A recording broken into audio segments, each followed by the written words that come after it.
généralement. Il y a beaucoup de ce côté-là où je reprends à ce que moi-même j'ai dit, et ce que moi-même je ressens actuellement, sur ma propre transition et sur le fait que sur ma propre transition, ce que je ressens. Je suis complètement d'accord sur beaucoup de points. Oups là. Je suis d'accord sur beaucoup de points parce que certains points sont complètement logiques de la côté traditionnel. Euh, il y a un aspect d'altruisme qui est biologique. Et dès qu'on n'a pas le discours qui est idéologique, comme discours idéologique, qu'on est considéré comme des bêtes noires, comme des choses logiques. Et on m'a dit, idéalement, être non-binaire n'a pas de côté juridique. Être non-binaire ne vise pas quelque chose de biologique. Être non-binaire n'est pas quelque chose de biologique. Être non-binaire n'est pas quelque chose de biologique. Être non-binaire n'est pas quelque chose de juridique. Et à ce côté où en fait, il y a un côté juridique.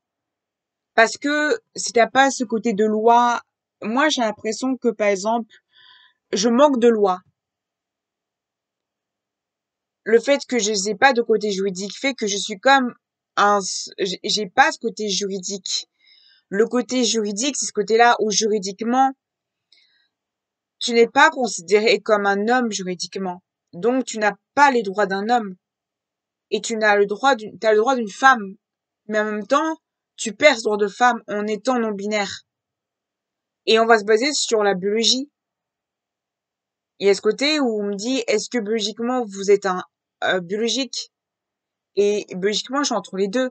Et ce côté-là où si j'ai les hormones, et ce côté où ce côté biologique, je le perds en fait. Et je me dis, je perds ce côté biologique en a tous les hormones, je perds ce côté biologique. C'est tellement fait d'être les hormones, ce côté biologique, je le perds. Parce que biologiquement, je resterai quelqu'un qui est que femme et pas un homme. Et à ce côté où biologiquement, on se permet que biologiquement, et pour ce point-là, on me l'a pas dit, on me l'a pas raconté, mais biologiquement, il y a l'aspect biologique qui compte. Et, et malheureusement, ça fait partie d'une réalité qui est dans la non-vérité. Et ça fait partie d'une réalité où j'ai confronté, où bien sûr, quand j'ai confronté le problème de la biologie,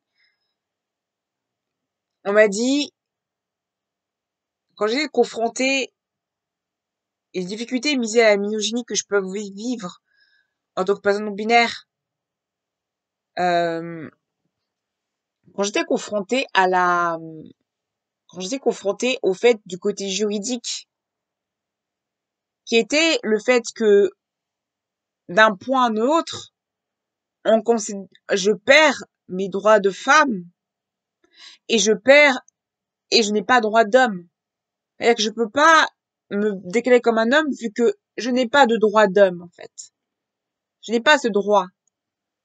Je peux pas me déclarer en tant qu'homme parce que légalement, je ne suis pas un homme, mais biologiquement. Et à ce côté, on me pose la question de oui, mais votre biologie, du coup. Du coup, vous avez quoi comme biologie? Vous avez biologie d'un homme? Vous avez biologiquement un homme, mais juridiquement, ça va pas. Oui, j'ai les papiers, j'ai les preuves. Mais tout ça est demandé à beaucoup de travail, et ce côté de travail qu'il y avait. Et en fait, ce qui me dérange, c'est le fait que, ce qui me dérange, c'est que l'aspect biologique, on ne compte pas. En fait, on oublie l'aspect biologique, et l'aspect biologique est là. On peut pas, au niveau chromosomique, des chromosomes, t'as les chromosomes d'un homme, t'as les chromosomes, j'ai les chromosomes féminins, je rate tout le temps quelqu'un qui a un chromosome féminin. Mais à ce côté où dès qu'il y a l'aspect biologique, on a complètement changé sur moi. Parce que dès que je n'ai pas eu d'aspect biologique sur ma transition, il y avait pas de dès que j'avais l'aspect biologique qui correspondait au fait que je suis non-binaire, ça a tout changé. Et ça m'arrive des gens qui me disent, mais je te crois plus que les autres non-binaires. Parce que biologiquement, tu corresponds biologiquement, administrativement à une non-binaire. Tu corresponds biologiquement, administrativement que tu es non-binaire. Tu corresponds biologiquement, administrativement que tu es non-binaire. Biologiquement, administrativement que tu es non-binaire. Ce qui fait que beaucoup de personnes me disaient, c'est pas possible. Et à ce côté où, ce qui m'a beaucoup frappé aussi dans ma transition, c'est le fait que quand j'avais le papier, le fait que je veux avoir des démarches pour le fait que juridiquement, je suis entre les deux et que je veux être juridiquement entre les deux, fait que on me considère plus comme une personne non binaire.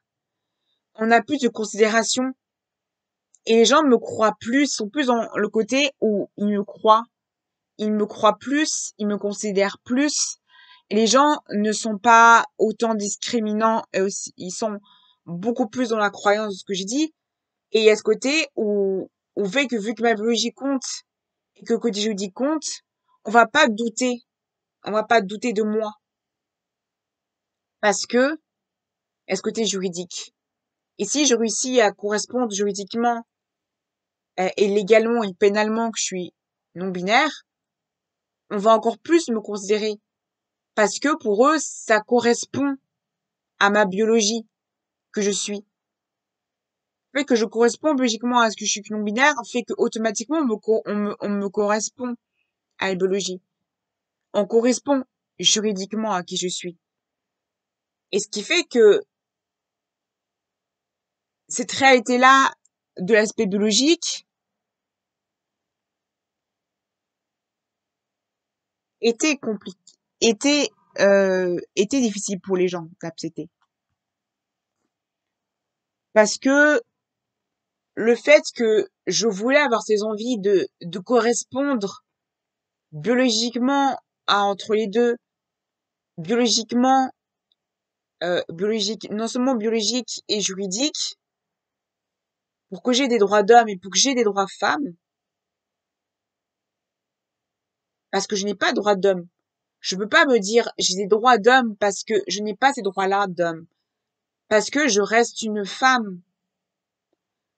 Et ce côté-là où ça fait une certaine précarité juridique.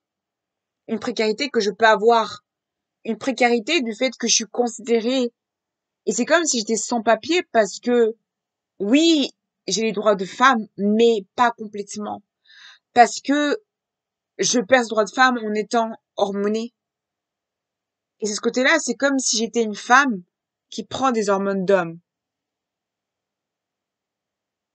C'est ça. Et on me demande des preuves que je suis non-binaire depuis longtemps. Des preuves matérielles, des preuves juridiques, des preuves de personnes que je suis non-binaire. Ce qui fait que c'est difficile parce qu'il y a une certaine intolérance des tout ce qui est médicaux sur la non-binarité qui est critique, qui est jugement et qui est très dur aussi.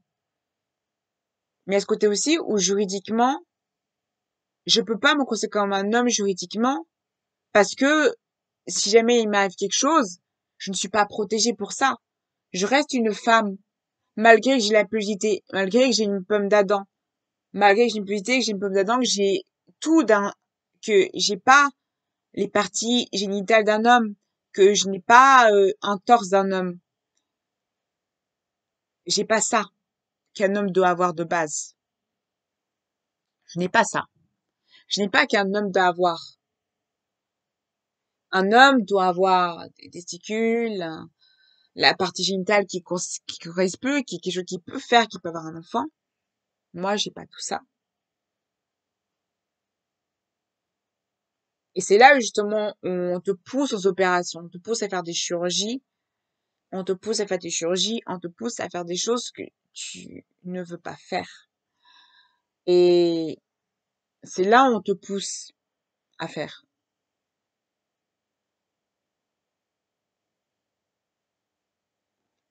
T'as, t'as ce côté-là où on te dit, les hormones, ça sera facile. Tu vas bien le vivre, ça ne changera pas tout socialement, ça ne changera pas ta vie sociale, ça ne changera pas tout ça. En fait, on n'explique pas le profond du problème en général que tu peux avoir. Moi, dès que je parlais des sujets profonds, on me disait, dès qu'on parlait de la profondeur d'un sujet qui était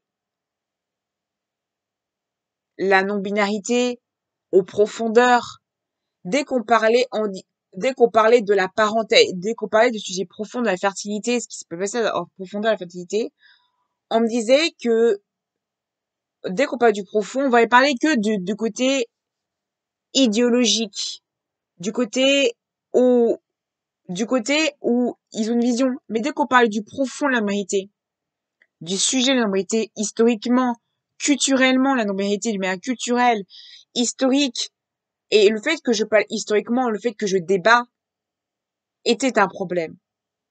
Pour eux, il fallait pas que je débat. Pour eux, il faut pas que je débat. Pour eux, il faut pas que je parle de la vérité. Il faut que juste que je vis. Pour eux, c'est moi le problème. Et ce n'est pas eux le problème. Ce qui fait que, pour moi, ça a été une des raisons des transitions que j'ai eues. Dans ma transition, pas médicale, mais dans transition sociale. J'ai cette oppression d'être un homme trans que je ne suis pas.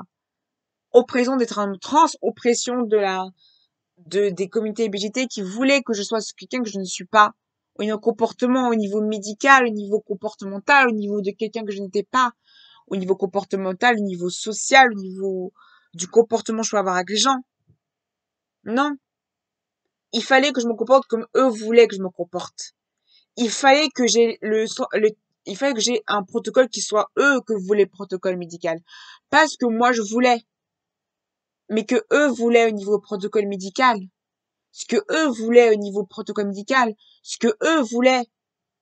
Un convenant qui ne me convienne pas du tout. Et c'est vrai que j'ai mis la faute sur les médecins. Mais on m'a donné cette idée-là que les médecins étaient leur faute. En me disant peut-être c'est pas la faute des médecins, peut-être il faut laisser les gens réagir à ce qu'ils veulent, ce qu'on veut, les médecins. Et à ce côté-là où les médecins ne peuvent pas faire tout. Il y a pas, Rome ne s'est pas créé en un jour. Et la non-binarité est quelque chose de fort. Et on t'apprend cette, cette, cette pensée pensante d'autodiagnostic que tu te donnes. Et on te parle pas du profond de la communauté trans, on te parle pas du sujet profond de l'histoire, on te parle pas du sujet profond de ce qui se passe et des cas personnels. On te parle juste d'un cas. Et quand tu n'es pas en ces critères-là de transition, on te rejette. On te jette comme une poubelle. On t'aide plus. Pour eux, tu es une mauvaise image. Et on te montre journalistique, culturellement, une transition qui est, et dès qu'on te parle la réalité, ça fait plus mal que tout simplement. Et je criais haut et fort de ce que je disais et ce que je pensais, de ma bien-pensante et ce que je pensais. On me disait, ton idée, et dès que je parle de ma chaîne YouTube, on me critique en disant, tu as dit ça, tu fais ça, tu dis ça, tu penses ça. Et tu n'es pas contre, tu n'es pas pour. Tu dois être d'accord pour tout ce qu'on dit, tout ce qu'on fait. Et pour moi, c'est quelque chose qui est dérangeant. Parce qu'il y a des personnes qui sont pas d'accord et ils osent pas dire qu'ils sont pas d'accord avec tout ça. Et des gens qui sont des personnes qui sont tolérants, gentils, agréables, qui disent pas qu'ils sont pas d'accord avec les gens qui sont intolérants, qui sont durs et intolérants sur ça. Ils osent pas. Ils osent pas. Il y a des personnes LGBT qui ne pensent pas comme tous les autres LGBT et ces personnes-là n'osent pas dire qu'ils sont pas d'accord avec ce que les autres pensent de leur protocole LGBT qu'ils ont. Et quand tu dis qu'ils sont pas d'accord avec ça, ils osent pas dire qu'ils sont pas d'accord avec ça. Et c'est ce problème-là parce que ces personnes-là sont des bonnes personnes parce qu'ils sont pas d'accord, ils te laissent faire comme ils veulent, ils acceptent ton style, c'est ce que tu es. Mais peut-être pas. ce côté-là. Et ce côté-là où ça fait mal parce que ces personnes-là, qui sont gentilles, qui te laissent t'écouter, et BGT, et on te laisse pas réagir. On te laisse pas parler de la misogynie que tu peux vivre. Et moi, je vis la misogynie, même si je suis non-binaire, je vis la misogynie. Et on t'explique pas, on t'explique pas la misogynie que tu peux vivre. Et tu vis bien sûr une misogynie. Les gens te considèrent pas comme une femme et les gens sont misogynes parce que ils te voient différemment et il y a une certaine misogynie et sexisme. Et dès qu'on te parle du féminisme, du misogynie, on te critique parce que tu parles de misogynie du féminisme. Et dès que t'es dans un parti, on te dit, faut que tu sois d'accord avec le féminisme. Et les gens féministes sont pas du tout d'accord avec ça. Et moi, je vois beaucoup de féministes qui sont, quand je parle à des féministes, de ce que j'ai vécu, ils sont pas du tout d'accord avec, à ce que l'idée qu'ils ont. Et je veux dire que pour une de ces maisons, certains féministes sont beaucoup plus tolérants et ouverts d'esprit, certains féministes, sur le côté LGBT. Il y a une ouverture, et c'est dire de ces LGBT qui sont différents, qui n'ont pas le même discours, qui n'arrêtent pas le discours en boucle, mais qui ont un discours correct. Et j'appelle ça non-binaire de personnes, et il y a des gens qui sont non-binaires, ils sont pas du tout d'accord, des discours qu'on donne sur les réseaux sociaux. Ils sont pas du tout d'accord, ils sont pas du tout d'accord, il y a beaucoup de non-binaires qui sont pas du tout d'accord avec ça. Ce qui fait que, pour moi, ce qui me dérange, c'est qu'on n'explique pas aux jeunes la réalité. Ils pensent que, et dès que tu dis que tu veux pas, on te pousse à mettre des binders que tu n'as pas besoin, à te mettre des packages que tu n'as pas besoin. Et des fois aussi, on montre des personnes qui ont des binders, qui ont des packages, qui ont tout ça. Mais on n'est pas tous dans la même situation sociale et pas tous dans la même situation sociale. Chacun a sa manière de vivre et de gérer son histoire de manière différente. Chacun a ses paniers sociales. Et quand t'es racisé, on te parle pas, toi, raciste. On parle du côté européen. Et moi, j'expliquais que je suis pas comme européen. J'ai pas la même couleur de peau. J'ai pas la même couleur de cheveux. J'ai pas la même manière. C'est pas la même réaction que quelqu'un qui est pas métis, qui est complètement européen, qui est européen complètement, qui est 100% européen. Moi, je suis métisse, c'est pas pareil. Il y a un côté africain, c'est pas le même enjeu. Et dès que tu parles de religion, que tu crois en religion, et c'est ce côté-là où c'est pas que les gens, les médecins, oui, comme ça. Les médecins peuvent être très tolérants. Je vois beaucoup de médecins qui sont tolérants, gentils, agréables, hyper gentils. Mais des fois, c'est aussi, on dit dans la tête que tous les médecins sont méchants, que tous les gens sont méchants. On dit pas que les gens laissent les gens parler de leurs choses, de leur avis sur les choses. On te voit des personnes on t'explique qu'il faut avoir des marques spécialisées pour la binarité qui est un marketing de ouf. On te dit, vas-y, achète de l'argent, achète. Dès que j'achète autre chose, d'autres marques, on te dit que c'est pas bon. Mais, en fait, chaque binder, chaque package, même si c'est des surmarques, c'est comme des bonnes marques. On t'explique qu'il y a une consommation des LGBT au niveau des marques, mais c'est pas que les marques qui le font, c'est aussi les LGBT eux-mêmes qui te poussent à consommer des choses que tu n'as pas besoin. En général, à l'intérieur du truc. Et on te dit, prends cette marque-là. Mais en fait, c'est pareil. On te dit, mets le binder comme ça. Mais est-ce que c'est véridique? Et j'ai vu des gens LGBT qui ont parlé à des médecins, à des docteurs, à des médecins, à des docteurs, à des endocrinologues qui ont eu le binder. Vous avez vu sur le TikTok, Instagram. Et des gens qui disent, oui, mais ce que dit Synthèse, ce n'est pas véridique. Mais ce que toi tu dis, est-ce que si c'est aussi véridique? Ce qui fait que c'est problématique. Parce que t'as des gens qui disent les binders, c'est pas bon. Les sous-marques de package, ce n'est pas bon. Et dans un sex shop, acheter un package, ce n'est pas bon. Il faut que tu achètes des marques. Mais, est-ce qu'on peut pas plus savoir l'avis des médecins qui t'expliquent que c'est le binder? Il y a des médecins, vous pouvez demander des médecins, aux médecins, les effets des testostérone, on ne demande jamais les composants à l'intérieur des testostérone, on demande jamais les composants à l'intérieur des composants. Est-ce que vous savez au moins ce que vous avez dans vos composants de testostérone? Vous savez ce que vous avez comme composants à l'intérieur? Vous êtes conscient des composants que vous avez? Des composants que vous avez vous savez même pas tout ça. Parce que vous regardez pas, vous posez pas la question. Parce qu'on vous explique qu'on voit pas regarder les composants à l'intérieur. On vous explique qu'on doit pas regarder. Les benders, les médecins, ils connaissent plus que les associations ce que c'est les benders, ce qu'il faut porter. Moi, j'ai parlé avec des médecins. Le fait que je dois mon bender, le dois dans mon package, beaucoup de médecins m'ont dit qu'il y a aucun problème. Moi, j'ai eu de problème avec mon bender, j'ai eu des bleus. Oui, des bleus. De temps en temps, j'ai des bleus. Mais ça m'a jamais déformé les coudes, ça m'a jamais déformé le code vocal, ça m'a jamais déformé. J'ai dormi, j'ai fait du sport avec, j'ai jamais eu de problème, en fait. On te donne cette idée qu'il faut avoir plusieurs binders, il faut avoir plusieurs packages. Mais, il faut, il n'y en a qu'une, un, deux, trois. Il faut de l'artifice, comme du maquillage, tout ça. Mais le naturel est où, en fait? Dès que c'est naturel, forcément, c'est mauvais. Et pour moi aussi, c'est dérangeant parce que on donne l'idéologie, pas comme BGT, mais même dans la culture handicapée, une idéologie qui n'est pas vraie. On t'explique que tu as besoin de ça et ça et ça pour handicapé. Mais la réalité est autre dans l'handicap. Et dans l'handicap, autre. Et ce côté-là, au moins, le fait que je parlais de l'handicap, ce qui se passe dans l'handicap, on me disait tais-toi, tais-toi, ne dis rien ce que tu penses. Le fait que je débatte sur le sujet de l'handicap et le fait que l'handicap, on idéolise l'handicap comme on idéolise l'handicap en disant que l'handicap va être comme ça, comme ça, comme ça. Faisons les en en expliquant, en idéalisant l'handicap. En expliquant pas qu'il y a des bons médecins, des bonnes personnes qui sont des handicapés. En expliquant que les médecins sont comme ça. Et le problème, c'est que les médecins, ces médecins, c'est les EBGT qui ont des idées-là du médecin. Du coup, ces médecins ont des idées, dès que tu n'es pas comme ils pensent, ils te font limite, une pensée très, radicale. Ils disent que soi-disant ces médecins sont friendly, mais c'est des idées que eux, ils ont données aux médecins. Les médecins, en dehors de tout ça, en dehors du côté LGBTQ+, ils savent la réalité des dysphories. C'est ça aussi qui dérange. C'est les médecins qui sont dans la prévoyance. Ces médecins qui sont dans la prévoyance. Ces médecins qui sont...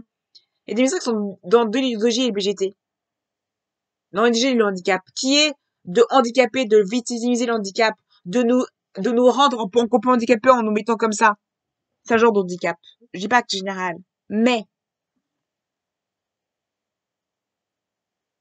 en disant que le handicap est quelque chose, on nous donne des choses, des matériaux, des objets qu'on n'a pas besoin pour le handicap. On nous explique des protocoles, des choses qui ne sont pas réelles dans le handicap. Et on t'explique, on te ment, on te fait mentir sur une histoire qui est fausse. On te dit que c'est pas grave d'être handicapé. Oh, c'est pas grave. Sois tolérant avec handicapé. Sois gentil. Sois tolérant. Sois génial. On te met une tolérance handicap qui est géniale. On te explique une histoire qui est bien. On t'explique une histoire de la vie qui est complètement fausse. Moi, quand je suis partie de tout ça, je me rends compte qu'en réalité, était beaucoup plus dur que ça. Et ça m'a brisé. Et moi, on me dit, ne parle pas de ça. Ne dis rien. Mais la réalité est plus autre. Et dès que je parlais de ça, en dehors de moi, on me traitait de folle. On disait que c'était moi qui étais folle. C'est moi qui imagine. Et quand je disais aux gens ce que j'ai vécu dans le handicap, les gens me disaient, comment t'as pu vivre ça? Comment t'as pu vivre ça? Je ne sais pas. À mon avis, je ne sais pas du tout ce qui m'est arrivé. Je ne sais pas du tout. Mais ce que je veux dire, c'est que personne ne parle de ça. Personne ne parle de l'idéologie handicapée que les gens ont envers les handicapés. Les gens s'en sortent. D'autres ne s'en sortent pas. Moi, on m'a vendu du rêve qui était complètement faux. Et qu'est-ce que ça a fait? Qu'est-ce que ça a provoqué chez moi? Une destruction totale de ma personnalité. Des traumatismes, des TOC, des troubles alimentaires, des TOC. J'étais juste, avant tout ça, qu'est-ce que j'avais comme trouble? J'étais juste dyslexique, dysgraphie, dyscalculique. J'avais de l'anorexie, oui, mais j'avais que ça. Qu'est-ce que j'ai eu après ça? Boulimique, anorexie. Avant, j'avais juste dyslexie graphique et j'étais j'avais de l'anorexie et de l'hyperphagie, tout ce que j'avais. Et après, qu'est-ce que j'ai eu? Boulimie, toc. Boulimie, toc. Après tout ça. Voilà ce que j'ai eu après. Voilà ce que j'ai eu après. Boulimie et toc. Boulimie et toc. C'est ça que j'ai eu après après tout ça. Boulimie et toc. Boulimie, toc. Boulimie et toc. Avant, je n'avais pas de boulimie. Avant, j'étais pas boulimique. Avant, je n'étais pas boulimique. Avant, je n'étais pas boulimique. J'avais pas de boulimie. Avant, j'avais pas de boulimie. J'avais pas de toc. J'avais pas tout ça. C'est eux qui ont créé tout ça. Avant. Qui m'ont pas protégé. La question c'est pas eux qui m'ont protégé. Ils m'ont jamais protégé. J'avais jamais eu ça.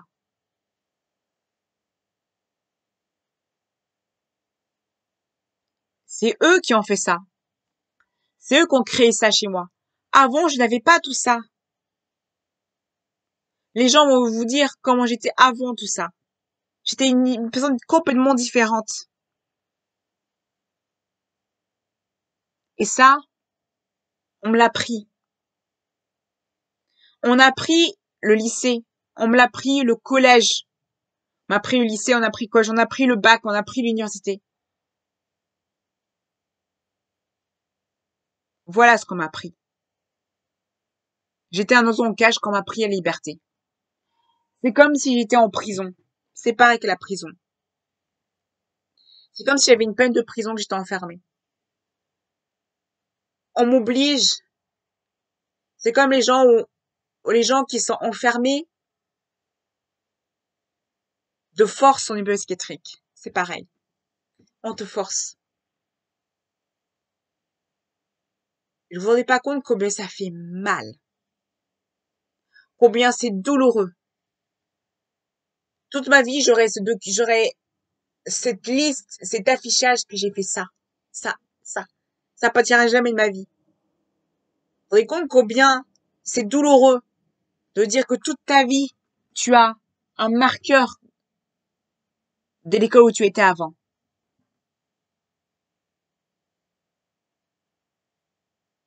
L'endroit où tu étais avant, qui était lié à l'handicap.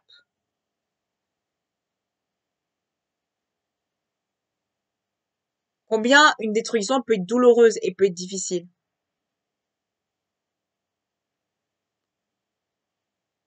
Et ça, les gens ne se rendent pas compte combien ça peut marquer quelqu'un, combien ça peut changer quelqu'un. Et moi, ça m'a changé de manière négative. Pas du tout positive, mais négative. Genre, j'aurais aimé être protégée. J'aurais aimé être aidée. J'aurais aimé éviter tout ça. Même si j'ai eu des gens bienveillants, géniaux, qui m'ont soutenu quand même, malgré toutes ces épreuves que j'ai vécues. Des professeurs géniaux, des gens géniaux qui étaient toujours là. Mais certains, ça n'a pas été un cadeau. Ça a plutôt été un poison pour moi. Certains étaient un poison. D'autres, par leur lumière et par leur pensée, c'était des lumières. Ces personnes-là sont des lumières, sont des personnes géniales, super. Géniales, super. Qui sont, pour les rangs, gentils, agréables et super tolérants. J'en connais des gens qui sont formidables, qui sont géniales, qui ont une tolérance telle que j'imagine même pas. Mais j'en connais des gens aussi qui veulent pas débattre. Il y a pas de, il y a une certaine, on croit que on a un statut, on croit que on doit pas se dire. En fait, j'ai l'impression qu'on nous pousse à nous haïr tous, plutôt que tous nous aimer. Je sens que dès qu'on s'aime entre trans ou non binaires, on doit s'haïr. Les journalistes, les gens qui disent sur Internet, On prend tout ça en compte. On oublie qui on est. On se perd dans tout ça. Mais qui on est réellement? Qui on est? On oublie de s'aimer. On oublie de s'apprécier. On oublie de se désirer soi-même. On veut juste être ce que les gens voudraient de l'idéologie et de la pensée pensante des gens. Autant des gens qui le critiquent, autant des gens à l'intérieur. Mais ça peut détruire quelqu'un. Les gens qui sont bienveillants, ça construit quelqu'un. Ils m'ont construit. Mais ils m'ont construit de cette manière. Me laisser ma liberté, laisser faire ce que je voulais. C'est ça, ces personnes-là qui m'ont laissé ma liberté. C'est grâce à ces personnes-là que je suis devenue cette personne-là que je suis devenue. Ils m'ont laissé faire ce que je voulais. Ils m'ont écouté mes désirs. Ils m'ont écouté. Ils m'ont dit si tu veux pas faire ça, ne le fais pas. Laisse-toi vivre. Je me souviens que quelqu'un m'avait dit une fois quelque chose qui m'a énormément marqué. Beaucoup marqué. Et chaque fois que j'ai quelque chose qui abandonne, je me laisse pas tomber. Accroche-toi. Fonce, accroche-toi. Accroche-toi. Ne laisse jamais tomber. Chaque victoire, j'ai l'impression que cette personne vivait avec moi la victoire. Chaque réussite, vivait l'histoire avec moi. Et j'ai l'impression que c'était fort.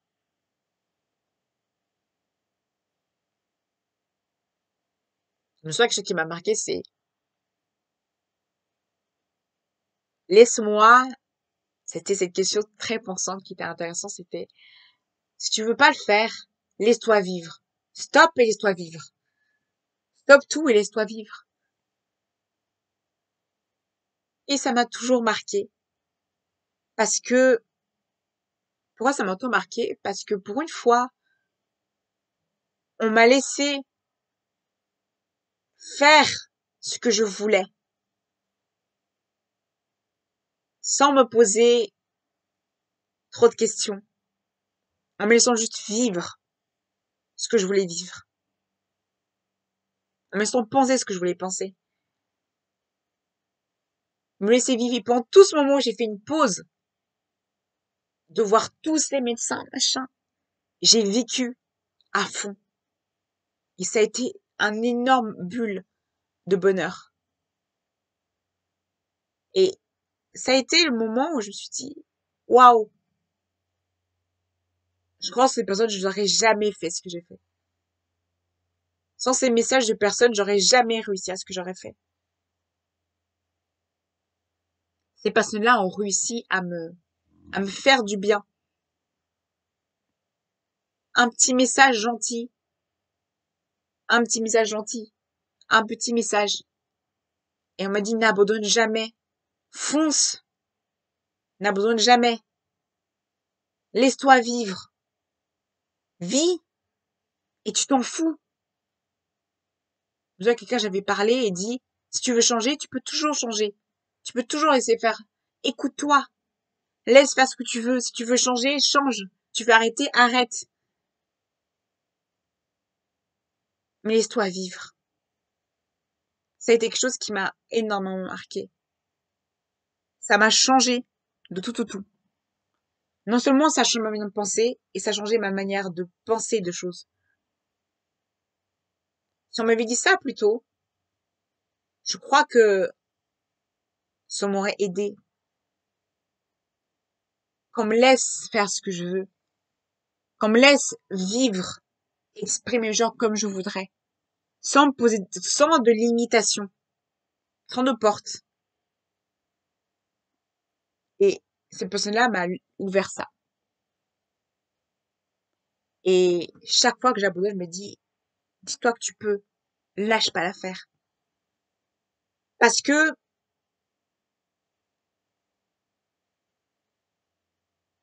avoir le choix de mettre le baigner ou pas, d'expérience de genre par le maquillage, ou tout genre de truc est meilleur dans le choix d'arrêter les hormones ou pas. Ce côté où je me sentais obligée de continuer mes hormones, malgré que j'étais pas bien avec. Il faut continuer les hormones.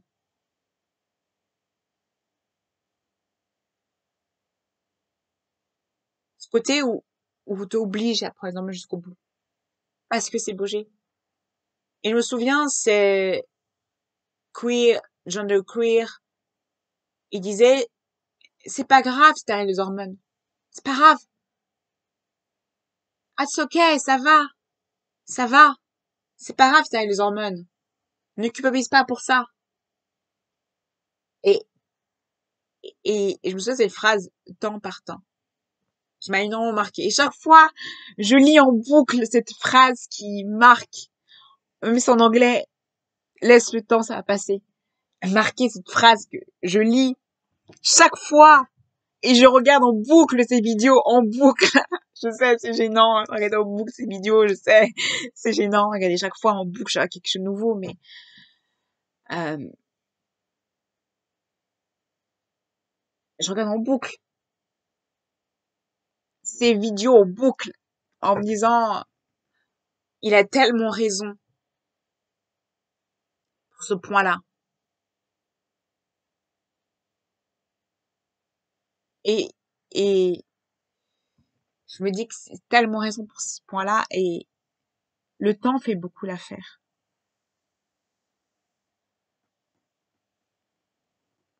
De cette manière, je me sentais actuellement obligée de continuer mes hormones. Pourquoi, comment et pourquoi euh, je me sentais obligée de continuer mes hormones.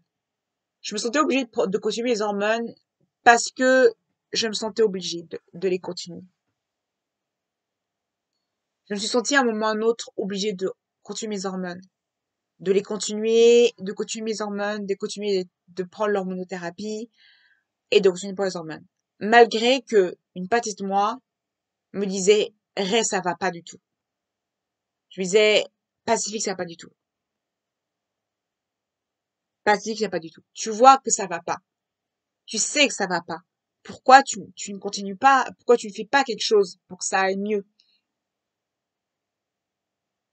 Et ça allait pas. Mimi, mais ça va pas. Pourquoi tu veux continuer tes hormones si ça va pas du tout? Tu te sens pas bien? Pense à toi. Et je sais que quelqu'un m'avait dit, pense à toi.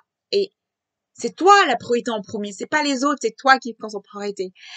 Et c'est vrai que moi, j'ai posé aux autres, je me disais, mais si j'arrête, je veux vous décevoir, je vais vous faire du mal.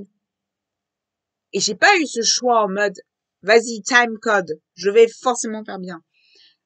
Mais il y a ce côté où je voulais pas vous décevoir.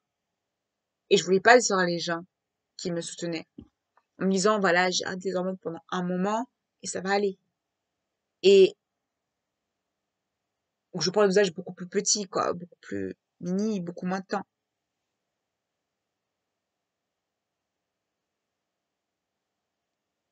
Et il y a une bien-pensante qui me dit, pourquoi prendre tous les jours les hormones si je peux prendre qu'une fois par jour? Et à ce côté-là où je lui dis, je me sens pas bien. Pourquoi tu continues sur moi si tu te sens pas bien? Et à ce côté-là où je me disais, pourquoi tu te sens pas bien? Tu prends comme tes hormones, mais tu te sens pas bien. Même si tu n'es pas bien. Et c'est vrai que je me disais, je me sens pas bien. Et je continue quand même mes hormones. Malgré que actuellement, ça va pas bien. Et non. Ce côté où l'excuse était, je perds mes privilèges de personne non binaire en étant quelqu'un qui est pas hormoné. Et j'ai compris une chose, que, il y a eu une question de tout ça, je me suis dit, mais tous les effets que je voulais au début, je les ai eu, les effets. Donc, pour les hormones, j'ai eu tous les effets que je voulais. La pilosité, la voix qui a mué, et tout ça. Et je me dis, c'est le moment de stopping. C'est le moment de comprendre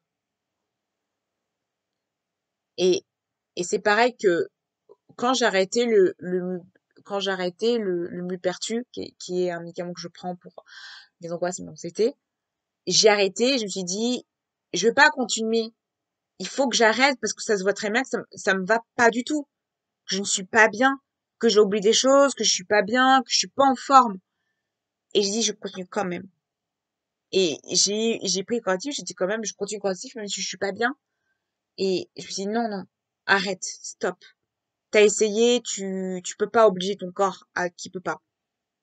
Donc j'ai arrêté le correctif, j'ai arrêté le Moupertu, j'en pouvais plus, j'en pouvais plus.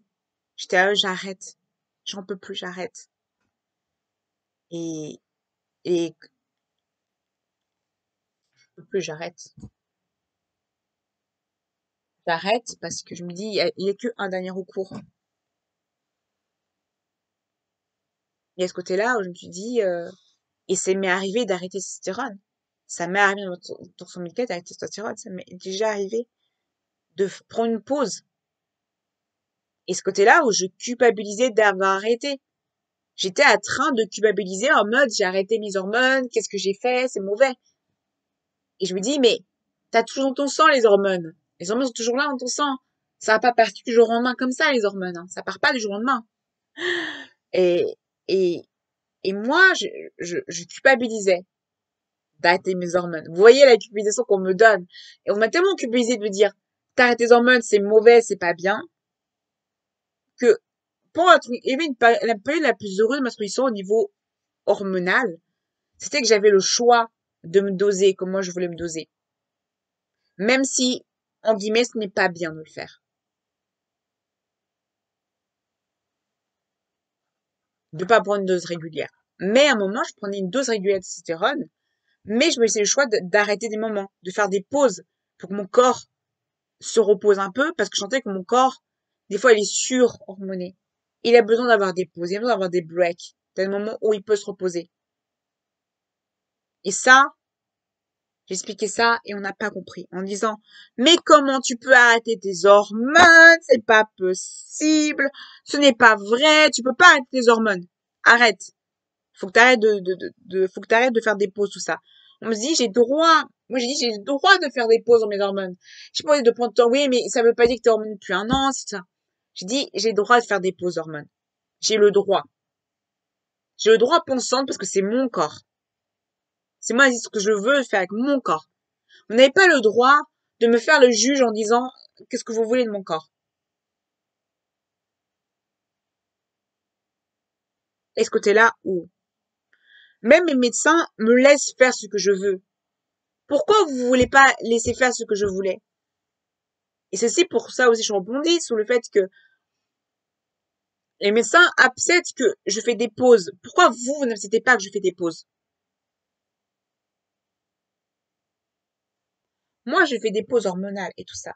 Et j'ai eu la question de bien pensante où je me suis rendu compte que j'ai tous les effets que je voulais en un an, en fait. Pourquoi pousser encore plus les hormones si en un an j'ai tous les effets que je voulais? J'ai tous les effets que je voulais en un an. La pudité, la voix, la modulation de voix, j'ai tout ce que je voulais.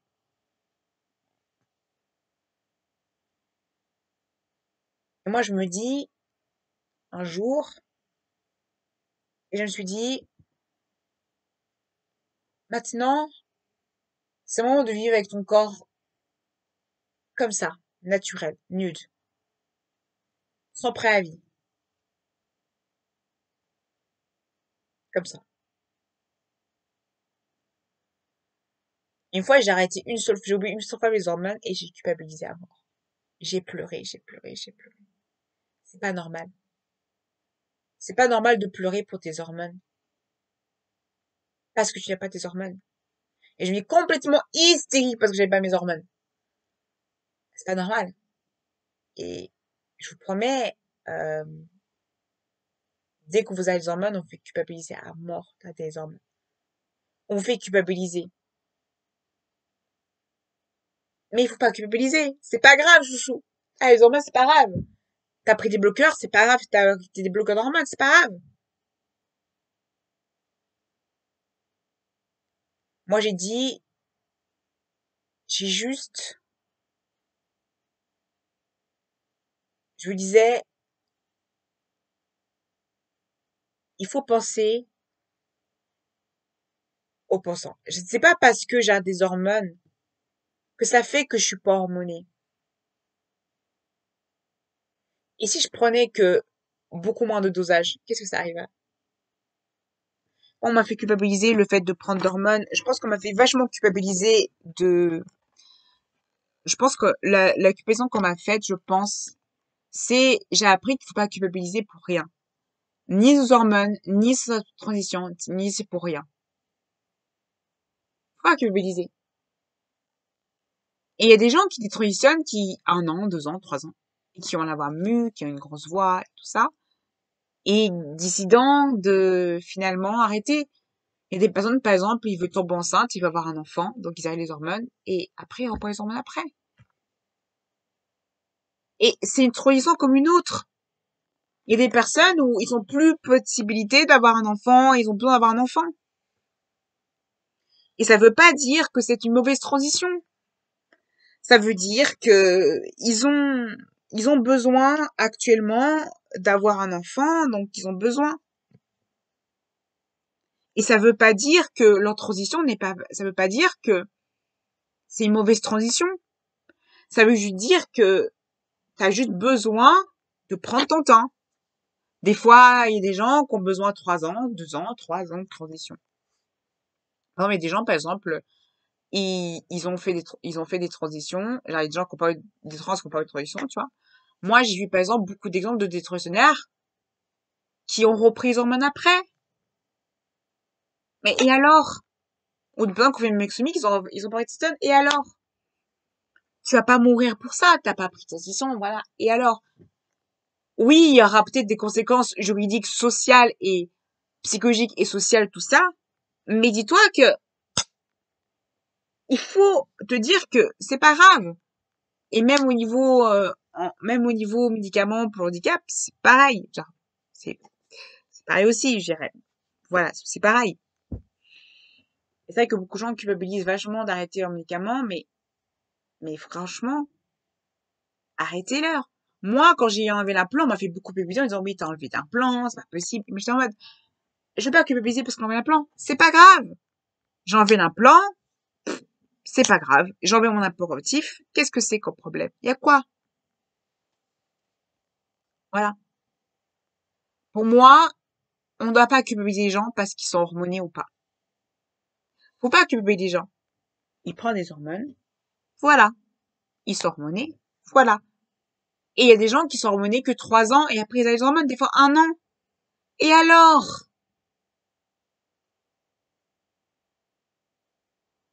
Les hormonés, ils sont tortionnaires. Ça arrive. Mais il faut pas, même si c'est que 1 jour ou 2 jours, faut pas culpabiliser parce qu'on va arrêter pendant 1 jour, 2 jours pour une analyse sanguine. C'est pas la mort. Ça, souvent, on n'apprend pas aux gens. Du coup, moi, ou même pour tout ce qui est médicaments, si vous êtes, genre, après, si vous êtes vraiment une maladie grave, oui, c'est important. Mais après, il faut être open. Il faut pas, je dirais ça aussi pour l'handicap, il faut laisser les personnes vivre comme elles veulent. Il faut pas pousser au médical trop vite, parce que des fois, c'est un peu handicapé, c'est le fait qu'ils sont trop médicalisés qui fait que après, il n'a plus à vivre. Il faut laisser vivre. Même les parents. Des fois, les parents, ils font des méthodes qui sont géniales pour l'enfant, il faut laisser. Laisser les parents faire l'éducation. Leur petit bout de chemin. Voilà. Ce que je voulais dire, c'est